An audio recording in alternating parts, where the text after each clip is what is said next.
twin suns were setting over the cold, metallic city of Arian 9. Its towers shined like glass spears, but deep under them, where light could not reach, lived the Forgotten Ones. Among them was a small alien woman named Sira. Her body was thin, her skin pale blue and rough from hunger. Once she had belonged to a proud race known as the Lunari, but after the Great Galactic War her people were labeled traitors. No one would sell them food, no one would offer them shelter. Sira's stomach had stopped growling days ago. It had given up. Her hands trembled as she searched the trash lanes for scraps. Around her, tall humans and robots passed by, pretending not to see her. To them, she was invisible, a shadow of a crime she never committed. She leaned against a broken wall, wrapping her thin arms around herself. "Maybe this is how it ends," she whispered to the empty alley. A cold wind blew, carrying the smell of fried food from a nearby street. The scent made her dizzy. She could almost imagine biting into something warm again. Just one meal, one bite. Her eyes followed a group of humans walking past. They wore bright uniforms, galactic citizens. On Arian 9, humans ruled everything now. Even the air seemed to belong to them. Sira wanted to hate them, but she was too tired for hate. As the crowd passed, a small figure lagged behind. A human child, maybe 6 or 7 years old, holding a glowing cube of food, something sweet and golden. The child's name, she would later learn, was Eli.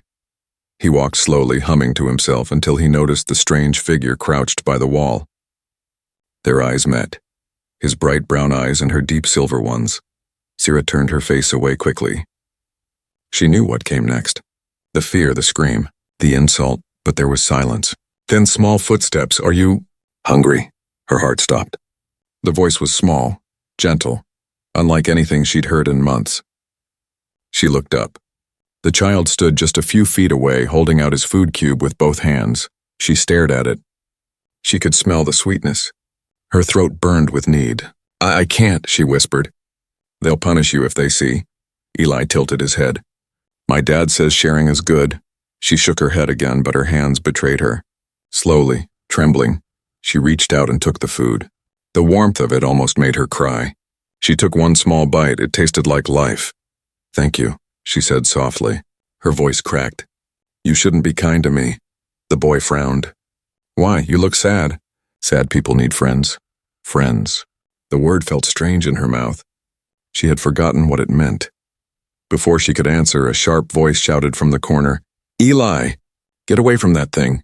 A tall human man rushed forward, the child's father. His face twisted with anger as he grabbed Eli's arm. "What did I tell you? Don't talk to aliens. They're dangerous."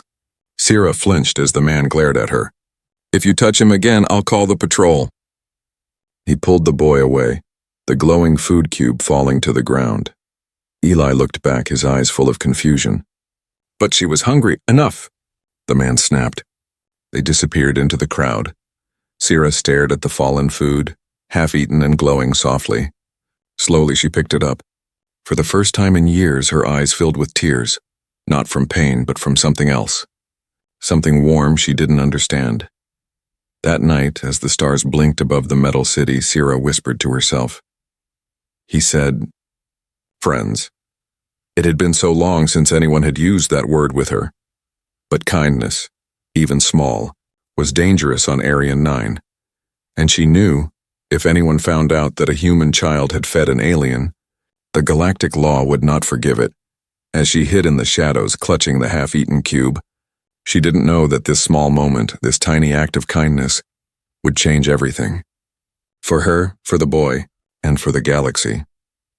The next morning on Arian 9 began with the same metallic sunrise.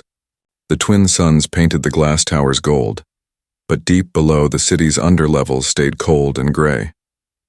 Sira sat beneath a rusted bridge, clutching a torn piece of cloth around her shoulders. Her stomach was quiet, but her mind wasn't. It kept replaying that boy's voice again and again. Sad people need friends. She didn't understand why those words hurt more than hunger. No one had called her anything but creature or scum for years. She looked at the small food cube she had saved from last night, now cold and dull. She couldn't eat it. It wasn't just food anymore.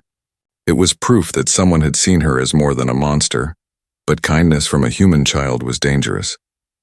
And danger always spread fast on Arian 9. That afternoon, Sira moved through the market lanes, careful to hide her face beneath a hood. The galactic patrol drones buzzed above like silver insects, scanning faces for undesired species. If they caught her, she'd be sent to the outer colonies, places from which no one returned. While hiding behind a supply crate, she saw him again. Eli. The little boy was walking beside his father, holding a small glowing toy, smiling and humming softly. Sira's heart jumped. She knew she should walk away. Forget him. He was human, untouchable, protected, but she couldn't move. The boy stopped near a fruit stall.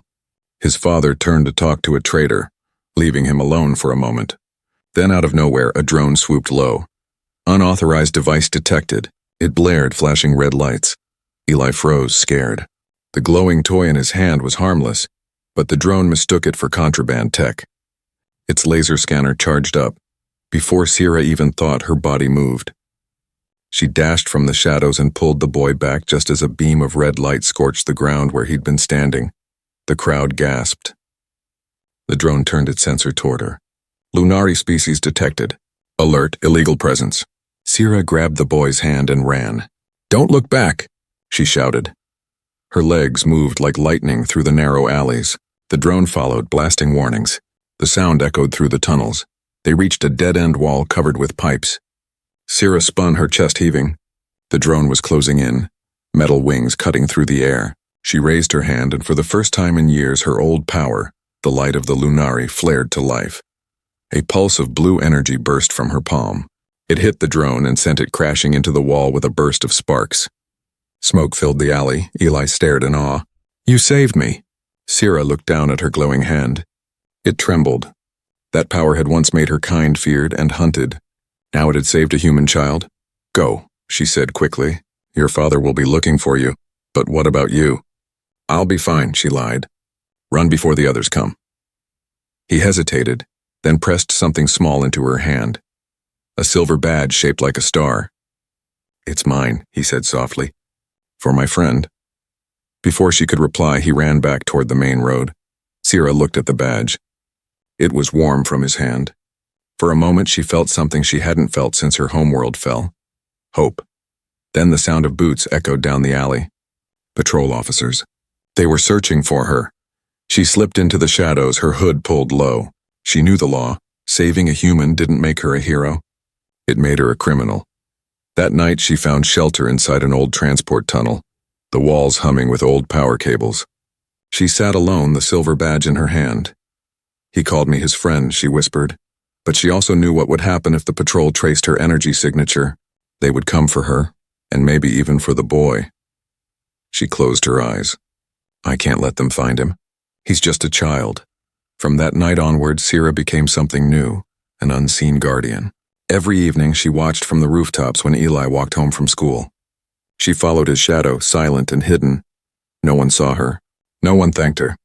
But every time she saw his small smile, she remembered that one moment of kindness that had saved her heart.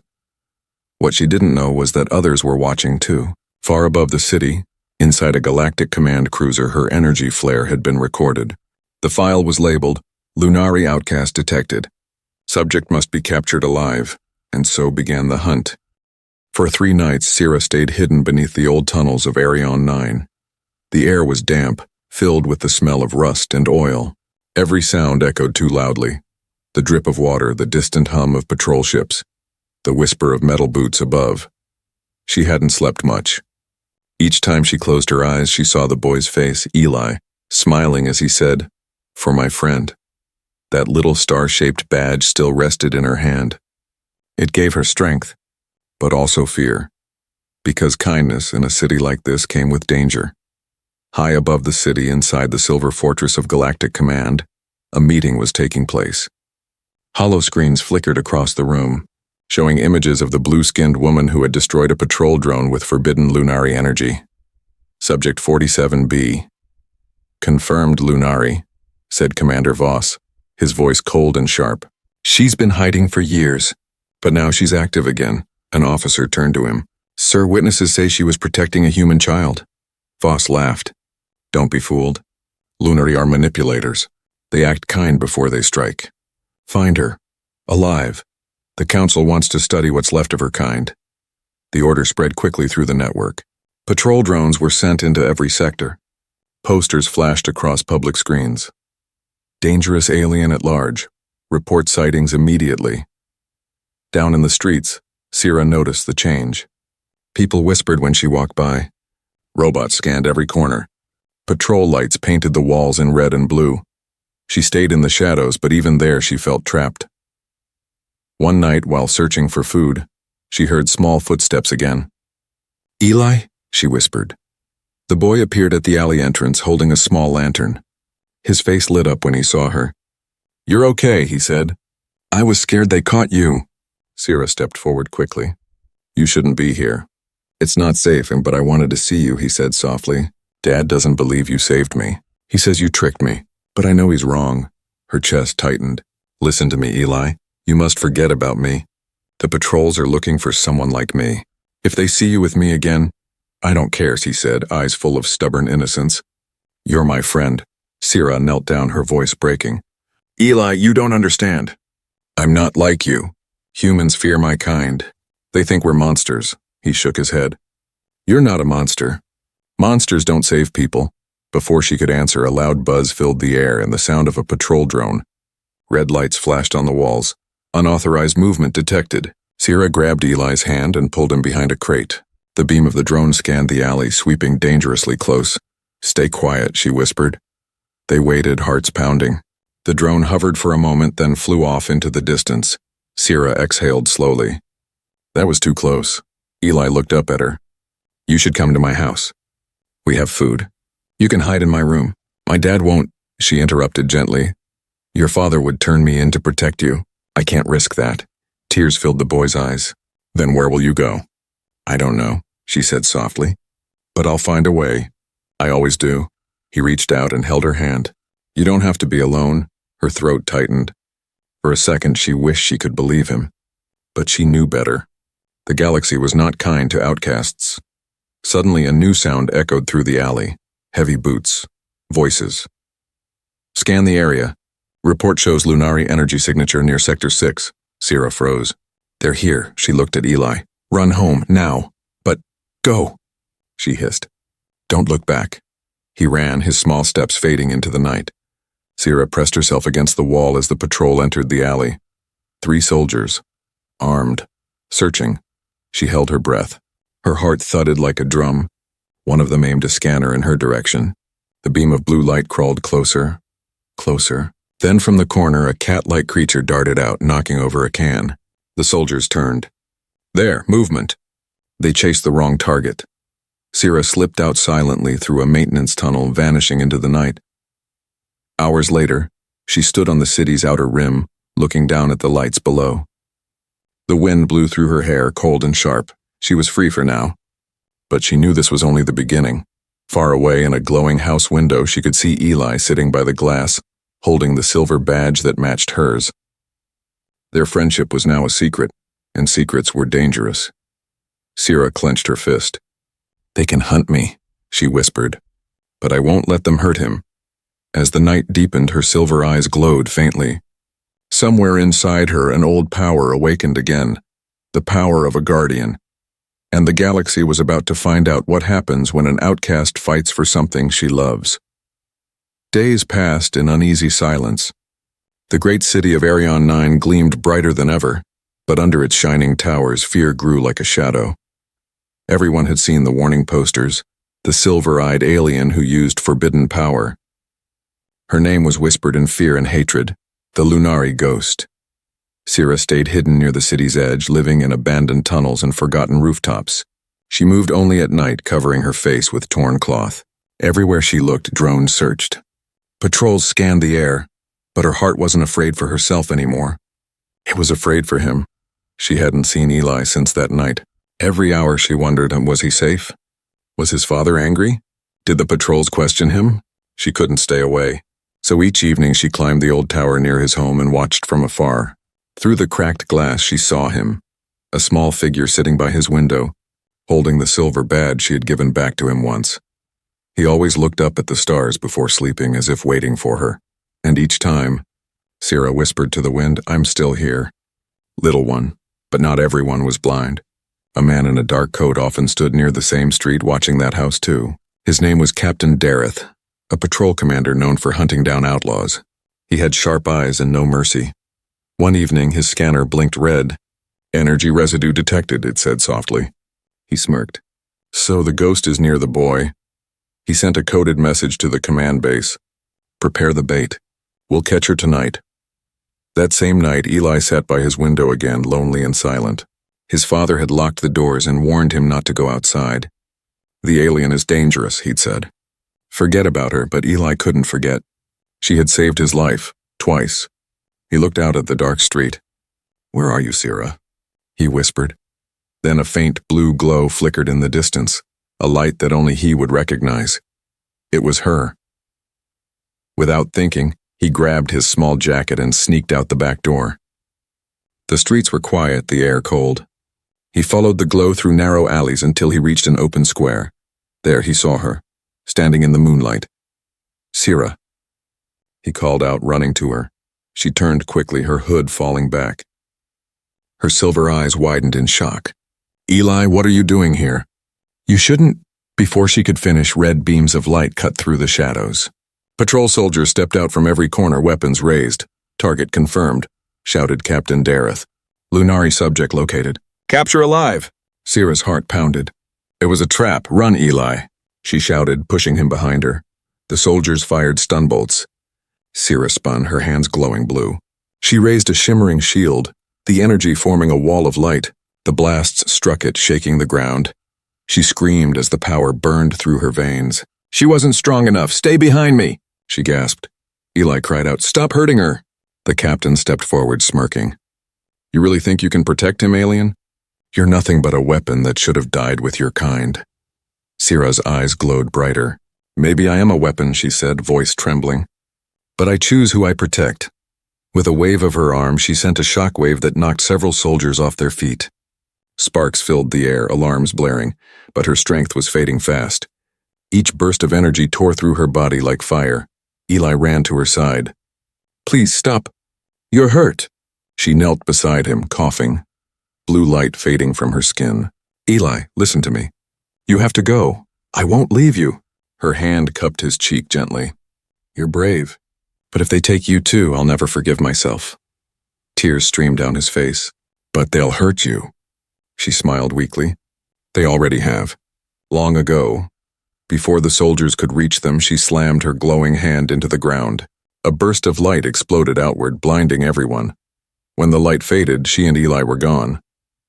Far away, outside the city walls, a transport tunnel flickered open. Sira stumbled out, carrying the boy. Her body shook, weak and burned from the inside. Eli clung to her, trembling. "Where are we?" "Outside the patrol zone," she said, gasping for breath. "But they'll come." She looked at the horizon, a wasteland of sand and broken metal. "We can't go back now." "Not ever." Eli nodded, holding her hand tightly. "Then I'll go with you." Sira's eyes filled with tears. For the first time in years, she didn't feel like a ghost anymore. In the distance, patrol ships rose from the city, searching the skies. The hunt wasn't over, but the outcast and the child were no longer alone. And as the first light of dawn touched their faces, Sira whispered, "Let them come. I have something worth fighting for now."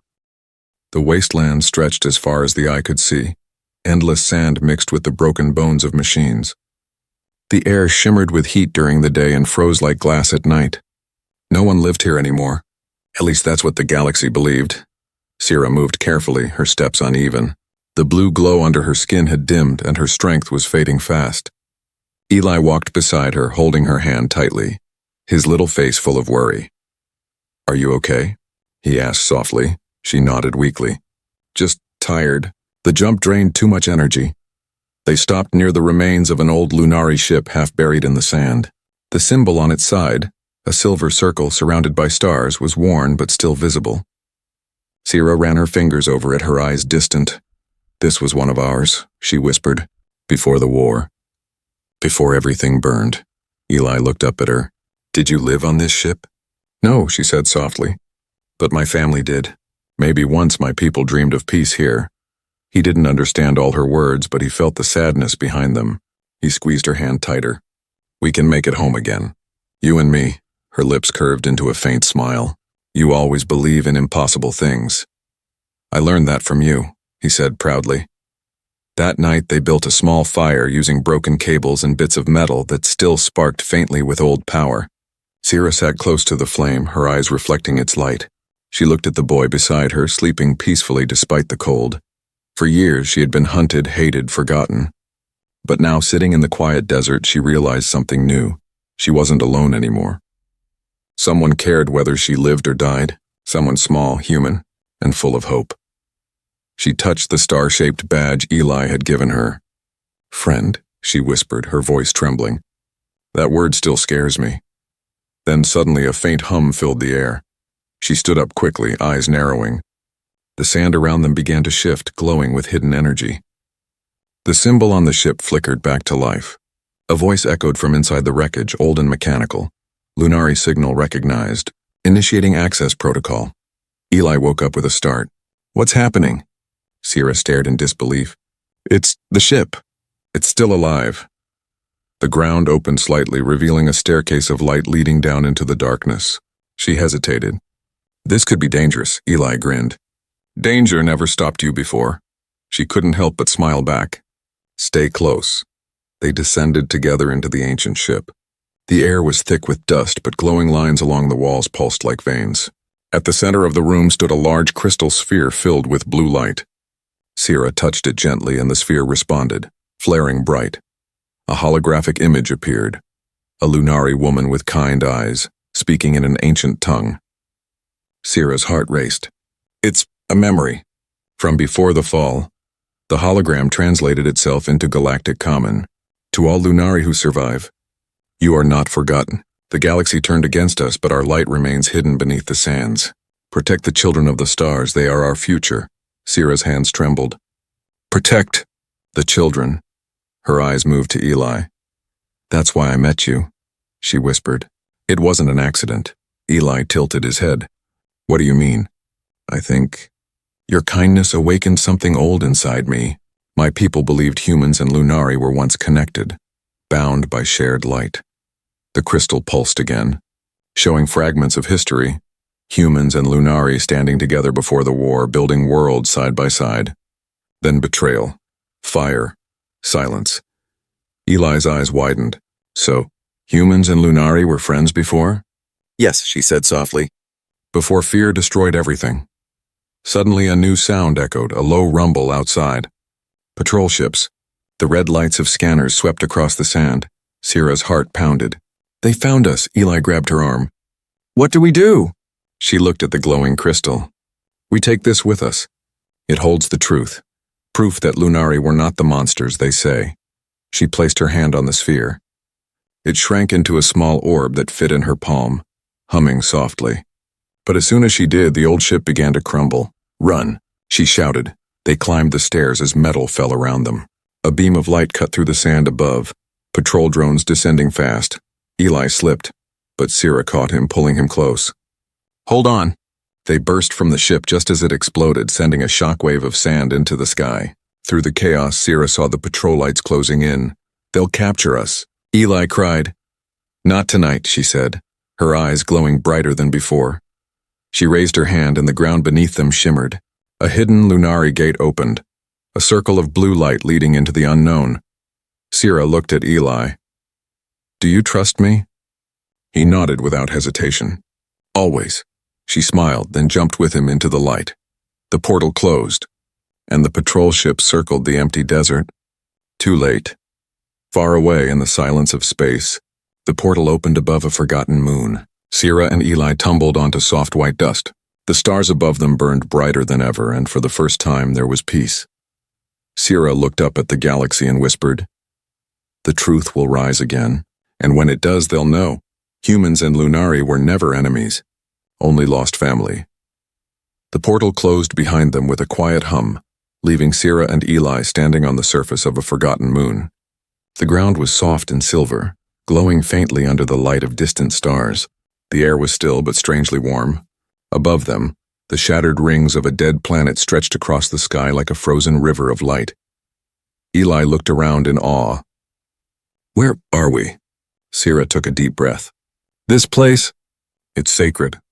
My people once called it Lunaris Prime, the heart of the old empire. I never thought it still existed. Eli bent down, touching the silver sand.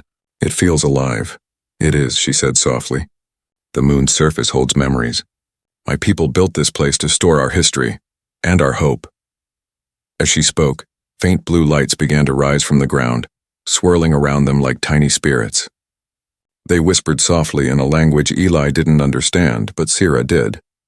Her eyes filled with tears as she listened. They're welcoming us, she said. They think we've come home. They followed a glowing path that led to a large stone gate carved with Lunari symbols.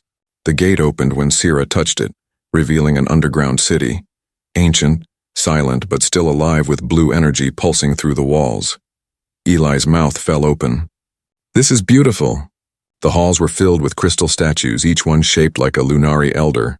Their eyes glowed faintly as if watching.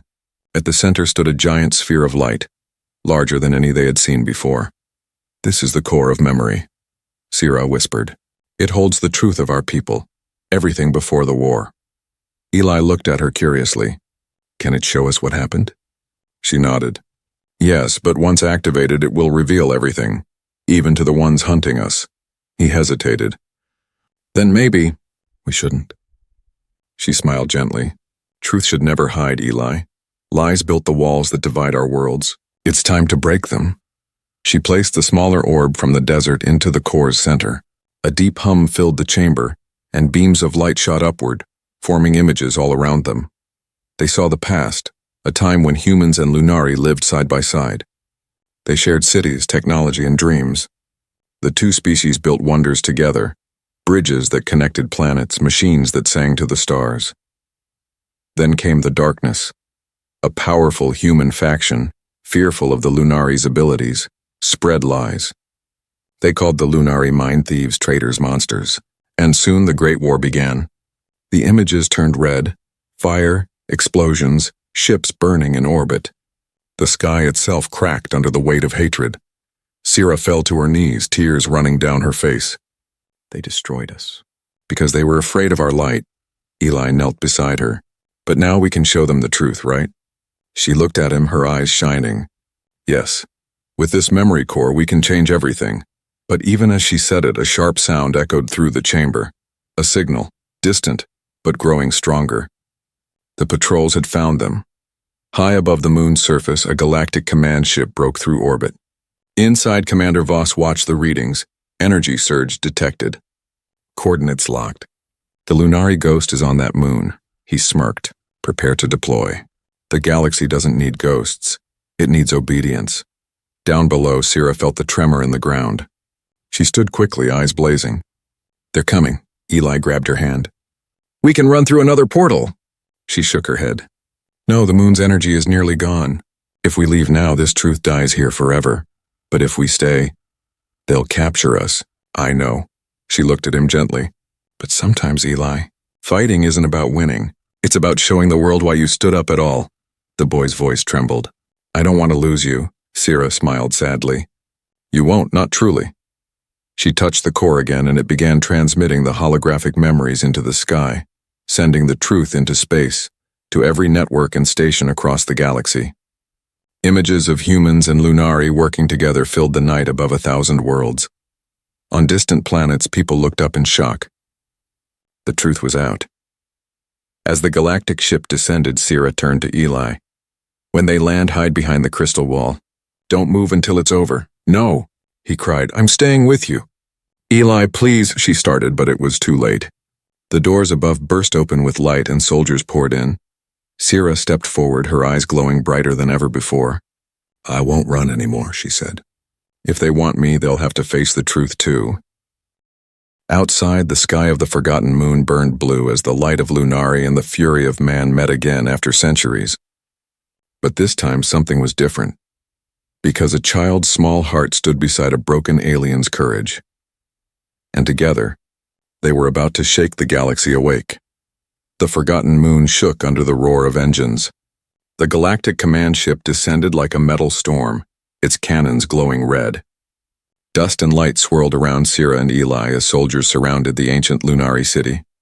Commander Voss stepped forward, his armor gleaming in the blue glow of the core of memory. His voice cut through the silence. Lunari Outcast. You are charged with using forbidden energy and spreading false history against the Empire. Sira stood tall despite her wounds, her silver eyes burning with calm fire. I only showed the truth, she said. You cannot erase what already lives in the stars. Voss sneered. Truth is what the Empire decides. He raised his weapon. The soldiers aimed at her. Eli cried out, stepping in front of her. Don't hurt her! The commander froze. The boy?